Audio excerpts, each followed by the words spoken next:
درود به شما جناب عبدالله مهتدی و سپاس از اینکه دعوت رادیو پیام اسرائیل رو قبول کردید و در این برنامه حضور دارید.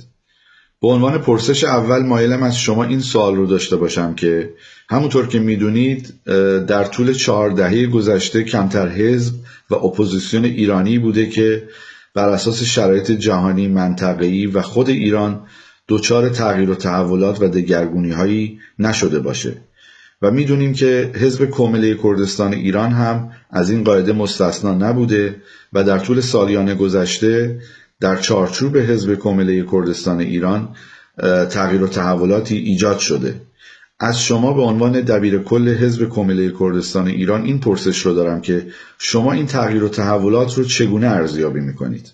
کمیله به عنوان یک سازمان سیاسی زیرزمینی در سال 1348 خورشیدی یعنی 1969 میلادی تأسیس شد.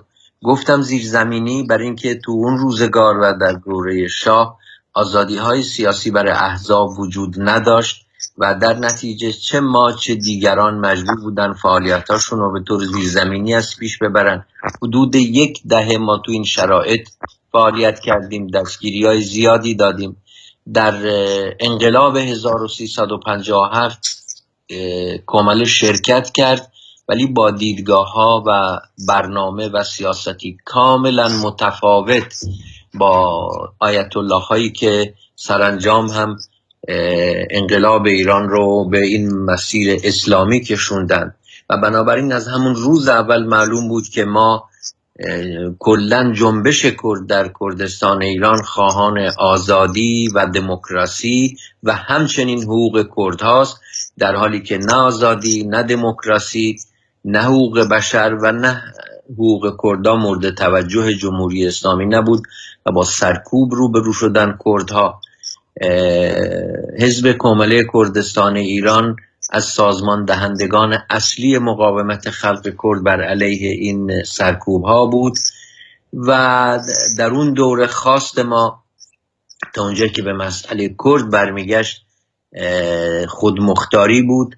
طی سالهای گذشته ما بیشتر روی دموکراسی، بیشتر روی آزادی سیاسی تکیه کردیم و خواهان یک ایران فدرال هستیم که سکولار باشه، تکثرگرا باشه، دموکرات باشه و در این حال حقوق کردها هم درش ملحوظ شده باشه. شما به یک سیستم فدرال برای ایران آینده اشاره کردید و اون رو یک نوع حکومت مناسب برای ایران آینده میدونید. به نظر شما یک سیستم فدرال برای کشوری مانند ایران با شرایط فرهنگی و جغرافیایی که داره تا چه حد میتونه مناسب و در عین حال کارساز باشه و میتونه در ایران جوابگو باشه یک سیستم فدرال؟ تمام تاریخ 2500 ساله ایران به جز یک دوره کوتاه که به 100 سال نمیرسه شاهد این هست که ایران به طور غیر متمرکز اداره شده، چه در دوران باستان و امپراتوری های دوران باستان، چه در حکومت های امپراتوری گونه قرون وسطا. حتی در انقلاب مشروطیت ایران ما مسئله انجمنهای ایالتی و ولایتی رو داریم که یک نوع بیانی است برای همین محتوا، برای محتوای عدم تمرکز و فدرالی در ایران. ایران با توجه به تکثر اتنیکی، زبانی، فرهنگی و وسعت جمعیت و تنوع فرهنگیش و وجود خلقهای گوناگونی که درش زندگی میکنن، به نظر من با توجه به این واقعیت تاریخی و این ترکیبی که اکنون ایران داره، بهترین راه برای همزیستی مسالمت‌آمیز تمام مردمانش عبارت از یک نظام فدرالی غیر متمرکزه که ضمن اینکه وحدت ایران رو حفظ میکنه ولی در عین حال حقوق بخشای گوناگون اون رو هم در نظر میگیره. با توجه به اینکه حزب کومله کردستان ایران به یک ایران فدرال اعتقاد داره و اون رو مناسب برای آینده ایران میدونه، آیا امکان داره که برای شنوندگان رادیو پیام اسرائیل بیشتر راجع به فدرالیسمی که شما بهش اعتقاد دارین توضیح بدین؟ ببینید، نظام فدرالی یک نظام شناخته شده است در جهان. ابداع کردها یا هیچ کس دیگری نیست. برای کشورهایی که این نوع تنوعات رو دارن یا به دلایل تاریخی اجزای مختلفش با هم دیگه خواستن وحدت بیشتری بکنن، نظام فدرالی نظام کاملا مناسبی بوده. هندوستان فدرالی اداره میشه و با وجود این همه تنوع گوناگونش نمیشه تصور کرد نحو دیگه‌ای میتونست اداره بشه. تمرکز گرایی شدیدی که در این 80-90 سال 100 سال اخیر بر ایران حاکم شده به نظر من جوابگو نیست و نخواهد بود. من معتقدم این تمرکز گرایی سر از دیکتاتوری و استبداد در آورده و باز هم در خواهد آورد. یعنی من فدرالیسم رو یکی از مؤلفه های اصلی دموکراتیزه کردن جامعه ایران میدونم. مسئله فقط حقوق کردها نیست یا دیگر ملیت های ایران، مسئله عبارت از دموکراتیزه کردن کامل جامعه ایرانه و این دموکراتیزه کردن کامل نمیتونه متحقق بشه به طریق دیگری جز این که حقوق کردها و دیگران هم داده بشه و به شکل این عدم تمرکز فدرالی متحقق بشه. کشورهای مختلفی ما ببینیم، چه در اروپا، چه کانادا، آمریکا، آلمان، همه به شکل‌های گوناگون و خاص خودشون این فدرالیسم رو پای ریزی کردن. ما هم در ایران فردا باید به شکل خاص خودمون و با توجه به تاریخ، با توجه به واقعیات اجتماعی و با توجه به خواست مردم، با توجه به توافقی که روش انجام خواهیم داد و دیالوگی که روش خواهیم کرد، نهایتاً شکل نهایی به خودش خواهد گرفت و از الان من نمیتونم نسخه‌ای تجویز بکنم، ولی در کلیت خودش به نظر من هم خواستهای برحق و تاریخی خلق کرد رو و دیگر خلقها رو میتونه تأمین و تضمین بکنه و هم همونطور که گفتم به بهترین نحو میتونه دموکراتیزه بودن جامعه ایران رو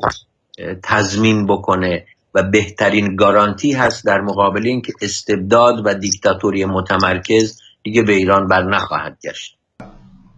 در فردای پس از سرنگونی جمهوری اسلامی اگر قرار باشه رفراندومی برای تعیین نوع و شکل حکومت آینده ایران برگزار بشه، میخواستم نظر شما رو به عنوان دبیرکل حزب کومله کردستان ایران در مورد این رفراندوم در ایران بدونم.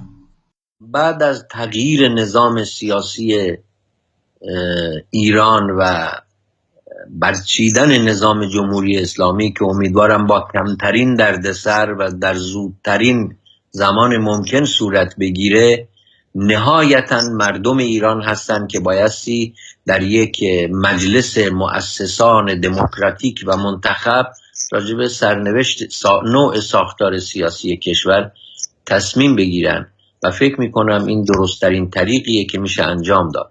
منتها این مجلس مؤسسان نمیتونه خواستهای مردم مناطق و من جمله مردم کردستان رو نادیده بگیره. اگر بخواد که ایران رو بر اساس همگرایی و نزدیکی و زندگی مشترک دوباره از نو پای ریزی کنه، همونطور که گفتم باید این واقعیات اجتماعی، سیاسی، تاریخی، زبانی و اتنیکی رو در نظر بگیره.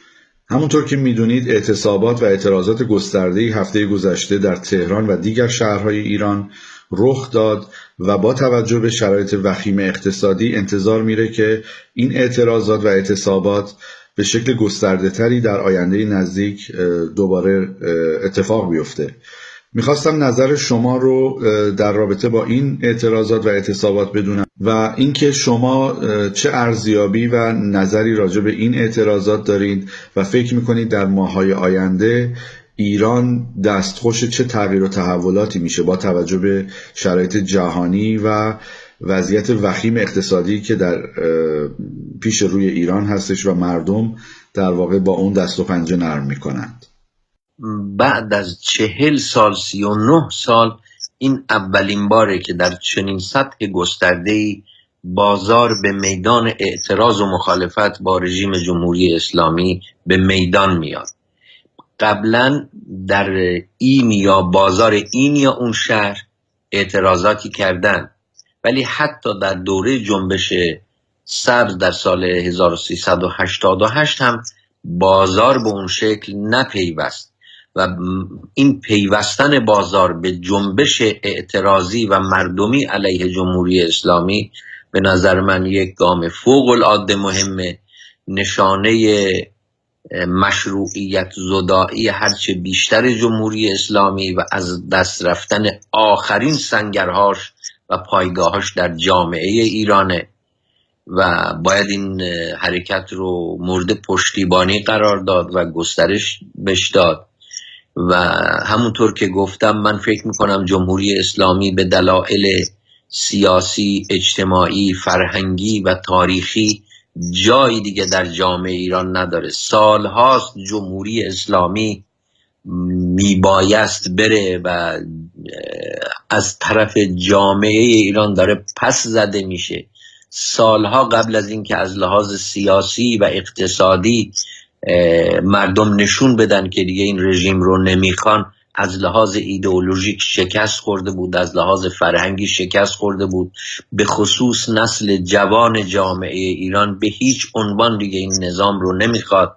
این نظام تمام منابع اساسی و ثروت‌های سرشار جامعه ایران رو صرف ماجراجویی های خارجی علیه کشورهای عرب و اسرائیل و کشورهای همسایه کرده و مملکت رو به فقر و عدم توسعه و استبداد و فساد گسترده دست به گریبان کرده. یک چنین رژیمی بایستی بره. این خواست و آرزوی قلبی 10 میلیون نفر از مردم ایرانه که با صدای بلند هر روز و هر بار به شکلی کارگران، درویشان، خوزستانیا، کردا، کرمانشاهی همه دارن اینو ابراز میکنن، دانشجو، معلم، کارگر. بنابراین به نظر من جمهوری اسلامی در بنبست کامله و نبایستی گذاشت این بار جون سالم به در ببره از این جنبش ها. با سپاس از شما آقای عبدالله محتدی عزیز برای وقتی که در اختیار رادیو پیام اسرائیل گذاشتین. امیدوارم که در آینده نزدیک باز هم در خدمت شما باشیم و از نقطه نظرات شما استفاده رو ببریم. متشکرم. سپاس از شما.